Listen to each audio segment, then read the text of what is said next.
और इस्लामाबाद की जानिब से जो हमने IMF से बेल आउट की रकम मांगी है, जो तलब किया, जो मुतालबा किया, वो है $7 बिलियन। क्या कहेंगे, जितना हमने IMF से बेल आउट पैकेज मांगा है उससे 2 गुना ज़्यादा भारत ने जम्मू कश्मीर का बजट अनाउंस कर दिया है। अभी अगर बात करें स्टार्टिंग से लेकर 1947 में हमारी भी आज़ादी हुई है और उन्हों की भी आज़ादी हुई है। और उसके बाद हमने पहले ही साल में 1948 में हमने पहले ही भीख मांगी थी अमेरिका से। हमने बिल्कुल सही सर। बेसिकली मैं बात करने लगी हूँ, जैसे आपके पास इस टाइम जॉब नहीं है, इस तरह से बहुत से पाकिस्तानी हैं जिनके पास जॉब नहीं है और वो खाने के लिए 2 टाइम की रोटी को तरस रहे हैं। अब मैं बात यहाँ पर ये करना चाहूँगी, अभी बजट पास किया गया है जहाँ हम अपने कश्मीर को अगर एक मुल्क के अंदर इतना सख्ती हो तो वहाँ पर 2 करोड़ से ज़्यादा टूरिस्ट जा सकते हैं। पूरी दुनिया की हिस्ट्री के अंदर दूसरे सबसे ज़्यादा जो टूरिस्ट गए वो जम्मू एंड कश्मीर के अंदर गए हैं। आप मुझे इसका जवाब दें।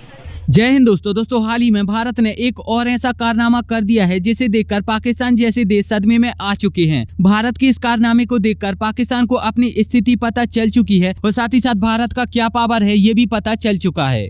1947 से लेके अब तक 1948-47 से लेके अब तक कश्मीर का नारा लगाता रहा कि जम्मू कश्मीर, मकबूजा कश्मीर, जुल्म जुल्म जुल्म। ठीक है, आज पाकिस्तान अगर IMF के पास जाता है बेल आउट पैकेज के लिए तो वो $7 बिलियन की रिक्वेस्ट करता है, जबकि जम्मू एंड कश्मीर, जिसको हम मकबूजा कश्मीर कहते हैं, वहाँ पे $14.5 बिलियन उन्होंने जस्ट अपना बजट दे दिया है इंडियन गवर्नमेंट ने। क्या कहना चाहेंगे, हमारा 75 साल का नारा कहाँ रह गया और हम खुद कहाँ पे खड़े हैं?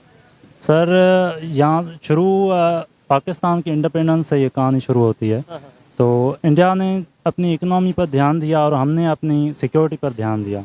शुरू से ही हमने अपनी सिक्योरिटी पे बजट बढ़ा दी। जो बेसिक चीज़ें हैं, एजुकेशन, हेल्थ है, उस पर हमने बजट नहीं बढ़ाई। हाँ, टेक्नोलॉजी पे, IT इंडस्ट्री है, उस पर बजट नहीं बढ़ाई। पाकिस्तान में सबसे ज़्यादा जो इदारा है डिफेंस का है, उस पर हम ज़्यादा बजट देते हैं। ठीक है, हमें मतलब डिफेंस अच्छा रखना चाहिए, इसमें कोई शक नहीं है, लेकिन इन्होंने बोला कि उन्होंने एजुकेशन पे ध्यान दिया, हमने डिफेंस पे ध्यान दिया। क्या उनका डिफेंस बेहतर नहीं? अभी अगर बात करें स्टार्टिंग से लेकर 1947 में हमारी भी आज़ादी हुई है और उन्हों की भी आज़ादी हुई है।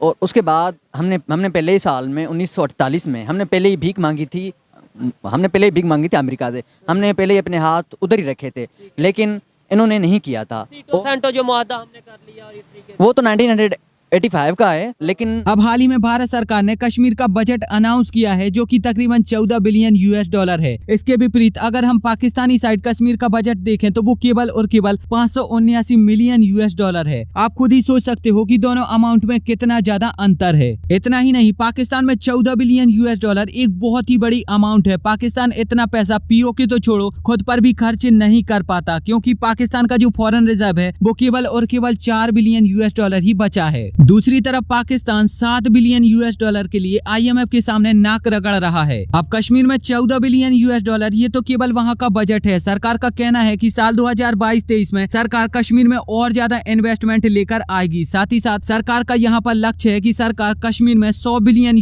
से ज्यादा की इंटरनेशनल इन्वेस्टमेंट लेकर आए, जिससे जो कश्मीर के लोग हैं उनकी लाइफ स्टाइल में भी बदलाव आए। साथ ही साथ कश्मीर के लोगों के पास ज्यादा से ज्यादा पैसा हो और कश्मीर पूरी तरह से भारत से कनेक्ट हो जाए। अगर आप ये जानना चाहते हो कि कैसे मैं और मेरे जैसे कई और यूट्यूबर किस तरीके से पैसा कमाते हैं और कैसे आप बिना किसी यूट्यूब चैनल के घर बैठे हजारों रुपए महीने तक कमा पाओगे, तो इसे जानने के लिए आप मेरे दूसरे YouTube channel the earn fine को सब्सक्राइब कर सकते हो और वहां पर जाकर वीडियोस देख सकते हो। यहाँ पर मैं आपको वो सारी चीजें बताता हूँ जिसका उपयोग करके आप हर दिन 1000 रुपए से लेकर 2000 रुपए तक कमा सकते हो। और मैं यहाँ से तब से पैसा कमा रहा हूँ जबकि मेरे पास कोई यूट्यूब चैनल नहीं था और मेरा कोई भी अर्निंग का स्रोत नहीं था। इंडिया में हो रही है तरक्की, इधर तो नहीं हो रही। इधर तो बस लो ही है सारा कुछ, हर चीज़ महंगी हो जा रही है। इधर तो सारे लोग बहुत ज़्यादा परेशान हैं। गरीब रोटी नहीं खा सकता, 20 रुपए की रोटी होगी अब सादी। सर, अगर हम बात करें, आपने कहा इंडिया के कश्मीर के अंदर डेवलपमेंट है। हम देखते हैं कि हमारे मीडिया के थ्रू हमें बताया जाता है कि वहाँ पर जुल्म ज़्यादती है, मुसलमानों के साथ तशद्दुद है, मुसलमान सेफ नहीं है। सर, आप बताएं मुझे, उनकी ज़ुबानी कुछ और पता चलता है, यहाँ पर मीडिया के थ्रू कुछ और पता चलता है। रियलिटी और सच क्या है? सच यही है, हर बंदा अपनी सोच के पीछे जा रहा है। हर बंदा अपनी मर्जी कर रहा है। बस कोई बंदा किसी की बात नहीं मान रहा। हर मुल्क का जो से लोग हैं वो अपनी मर्जी कर रहे हैं जहाँ भी हैं। क्या लगता है कि इसमें नाअहली किसकी है, हमारी या हमारे हुक्मरान की, जो आज पाकिस्तान डिफॉल्ट के रास्ते पे है?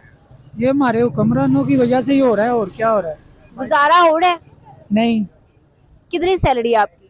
मेरी इस टाइम 20,000। करते क्या है? मैं पेट्रोल पंप पे। पेट्रोल पंप पे ड्यूटी भी 24 घंटे की होगी और सैलरी भी इतनी थोड़ी है। बीवी बच्चे हैं? जी, कितने बच्चे हैं और कितने हैं? मेरे 5। माशाल्लाह 5 बच्चे और 20,000 सैलरी, और इसमें गुजारा मेरे ख्याल से तो मुमकिन नहीं नामुमकिन ही है। तो क्या हालात हैं मुल्क के, स्टूडेंट्स का कैसा गुजारा हो रहा नहीं हो रहा? अगर अपॉर्चुनिटी कोई अच्छी मिल जाए तो यहाँ से पहले तो सवाल ये है कि यहाँ से जो स्टूडेंट्स हैं वो छोड़कर बाहर क्यों जा रहे हैं? क्या अगर आपको अच्छी अपॉर्चुनिटी मिलती है क्या आप जा सकते हो बाहर? सबसे पहली बात तो ये कि मुल्क के हालात में ये पॉलिटिकल इंस्टेबिलिटी और इकोनॉमी इंस्टेबिलिटी, ये दोनों सबसे बड़ी वजह है। इसमें स्टूडेंट तो इसको फेस कर ही रहे हैं। बाकी इसमें जो मिडिल लेवल के लोग हैं या मिडिल लेवल के लोग हैं वो पॉवर्टी लाइन या पॉवर्टी बिलो जो लाइन है उनसे नीचे आ रहे हैं। वर्ल्ड टाइम्स के सर्वे के मुताबिक अभी जो रिसेंटली मिनी बजट पेश होगा, इसके हवाले से जो पॉवर्टी रेट है वो मज़ीद इंक्रीज़ होगा। मगर जो प्रिडिक्शंस है अनप्रिडिक्टमेंट सिचुएशंस में, वो यही प्रिडिक्शंस हो रहे हैं कि मिनी बजट और फोर्स करेगा। और दूसरी बात ये कि पेट्रोल मजीद महंगा हो गया मिनी बजट में। हो जाएगा, मगर वो इस तरह है कि अगर आप बेल आउट करना चाहते हैं IMF से तो you have to do something जो बेल आउट करने के लिए, वरना आपको यहाँ पर मैं अगर बात करूँ अपने पड़ोसी मुल्क इंडिया की, तो आपको कोई मसला तो नहीं है? नहीं, पड़ोसी मुल्क के बारे में बात करें, क्योंकि अगर आपने किसी को अपने साथ कंपेयर करना है तभी आप आगे बढ़ सकते हैं। सही हो गया, हाँ, आपने आपकी थॉट मुझे बहुत अच्छी लगी। तो यहाँ पर अगर मैं बात करूँ इंडिया की, तो दुनिया की 5वीं बड़ी मैशत बन गया। और अगर मैं बात करूँ उनके फॉरेन रिजर्व की, तो इस टाइम $700 बिलियन के उसके फॉरेन रिजर्व है। क्या उन्होंने ऐसी स्ट्रेटजी को अपनाया जिसको पूरी दुनिया में इंडिया ने अपने आप को मनवा लिया? मोदी की हुकूमत में 5वीं बड़ी मैशत बन गई। हम कौन सी गलतियां कर रहे हैं जिसकी वजह से हम नहीं डेवलप हो पा रहे? सबसे बड़ी बात ये कि ये दोनों जो कंट्रीज़ है वो सेम बर्थ हुई इनकी, मगर ये जो है अभी स्टेट या इस्टेब्लिशमेंट जो कहने हैं, वो एक बंदा नहीं है जो पूरे स्टेट को कंट्रोल कर रहा है, पूरी एक इस्टेब्लिशमेंट के थ्रू कह सकते हैं आप।